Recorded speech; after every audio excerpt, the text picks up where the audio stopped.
There is a kind of evil that doesn't want political power. It wants violation. And in the old Navajo world, that desire has a terrible price tag. Usually we fear monsters because they look alien. Tentacles, massive fangs, or scales. Things that clearly don't belong to us. But there is a deeper terror, a specific frequency of fear that hits when the monster has a face you know. Tonight we're opening a Myth Lantern case file on the Yee Naaldlooshii. The outside world knows them as skinwalkers. But here's the detail people often get wrong. This isn't a story about a monster hiding under your bed. This is a story about your neighbor, your brother, or your leader, who is willing to trade their humanity just to be able to run with the skin of a beast. We start with the rules of their world, then the moment they pay in blood. And we end with the one thing even a skinwalker can't outsmart, the gaze of their own eyes. In Navajo philosophy, the world is built on a delicate foundation. There is a line between healing and cursing, between harmony, or Hózhó, and chaos. Hózhó isn't just happiness. It is the intellectual, biological, and spiritual state of balance. It is beauty and order intertwined. The skinwalker is the deliberate, violent perversion of that order. They are the embodiment of chaos.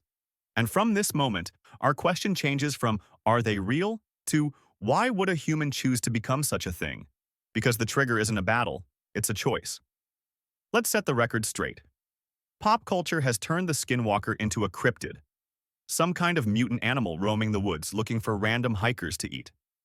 The internet is flooded with blurry videos of long-legged creatures chasing cars or deer that stand up on two legs. But here's the brutal irony. The folklore truth is far more terrifying than the Hollywood version. In the true tradition, a skinwalker isn't a different species. They are human. They are witches or antini. Often they are men, sometimes women, who were once healers or respected community figures. They aren't born monsters. They are made. They are crafted through intent.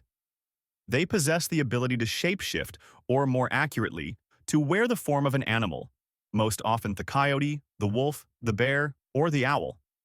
But they don't just borrow the pelt, they borrow the speed, the strength, and the ferocity. However, the horror lies in what remains. Behind the animal's eyes, human intelligence is still working. They watch. They plan. This isn't a wild animal hungry for meat. This is a human being hungry for the suffering of others. They are dangerous not because they are beasts, but because they are us. So, how does a person become an entity like this? The trigger isn't a radioactive accident or a bite during a full moon. The trigger is a deliberate violation of the most sacred taboo.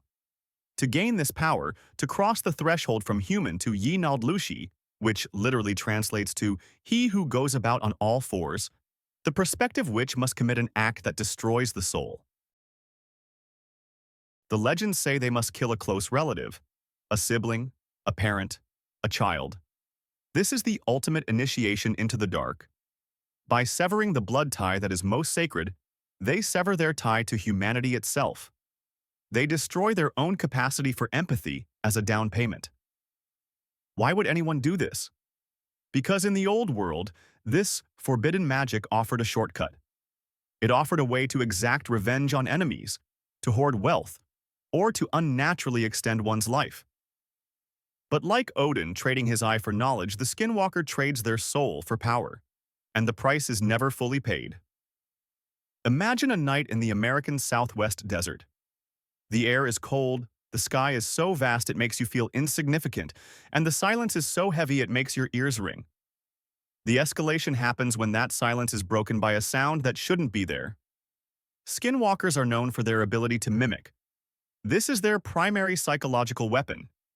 They can imitate the cry of an infant, the voice of a relative who has passed away, or the sound of your friend calling your name from the darkness just beyond the firelight. The goal is simple: to lure you out, to separate you from the safety of your home or your community. They run with impossible speed, pacing cars that are driving at highway speeds on lonely roads. But it isn't the speed that chills the blood. Here is the detail that keeps people awake: the eyes. It is said that when they are in animal form, their eyes do not reflect light like a beast's. Instead, they shine with the dull recognition of a human. And conversely, when they are in human form during the day, their eyes shine like an animal's. It is the visual mark of the violation of nature they have committed. A total inversion. They will knock on the walls of your home at night. They will climb onto the roof and peer down through the smoke hole or the window. They aren't there to attack directly with claws, but to spread corpse powder, a magical toxin made from ground bone that brings wasting disease and bad luck. Their terror is the terror of surveillance, the knowledge that something is out there that hates you, and that something might have the face of the man you bought groceries from yesterday. There is a variant of this fear that is specific to the Uncanny Valley. We often hear stories about encounters on desert highways.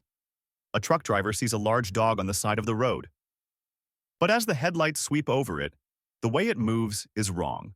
The joints bend in a direction that biology doesn't allow, or it stands on its rear legs and stares with a mocking intelligence. This variant in the mythology suggests that a skinwalker can get stuck between worlds. Not fully animal, not fully human. A grotesquerie of anatomy. And there is a deep belief that speaking their name, or talking about them too much, like we are doing right now, is dangerous. In Navajo tradition, you do not summon evil. You ignore it so it starves. To speak of them is to invite their attention. But we discuss it tonight to understand the archetype behind it. To understand that the most frightening monster is the one that can wear our skin. Power, speed, longevity, revenge. That is what they buy with that initial murder. But what is the bill? The price is absolute isolation. A skinwalker can no longer live in Hózhó. They become the antithesis of their own culture, enemies of their own people. They must continue to kill, continue to spread sickness, just to maintain their power. It is a rotting addiction. They live in constant fear of discovery, because for all their power they have a fatal weakness. If someone learns the witch's true human name and speaks it aloud while confronting them, or if someone coats a bullet in white ash and shoots them, the power collapses. The witch will die, often suffering the same wasting sickness they tried to spread to others. This is the poetic justice of the legend. Those who try to live outside the rules of the community are eventually destroyed by their own identity. Their name, the symbol of who they really are, becomes the weapon that kills them. There is a modern mirror here, and it's quiet. Why does the Skinwalker legend explode in the internet age? Why are Reddit and YouTube full of stories about the goat man, or deer standing upright? Because in this modern era, we are increasingly alienated from one another. We live in dense cities where we don't know our neighbors. The concept that someone could look normal during the day, wearing the skin of sanity, but be a predatory monster at night, that is no longer just a Navajo myth. That is the modern fear of the psychopath and the sociopath. The skinwalker is the ancient manifestation of the fear of betrayal. The fear that the face smiling at you might be hiding an intent to consume you. It is the uncanny valley brought to life. We fear things that are almost human but lack the human soul. Maybe that's why this story survives. Because the skinwalker isn't just a ghost of the desert. It is the shape of a human impulse. The belief that if we break the taboo, if we cut arties to others, we will become strong. That we can discard our humanity and still win. But the legend warns us. You can wear the skin of the wolf, but you will die alone in the cold. The lantern doesn't erase the dark, it only shows you what's already there.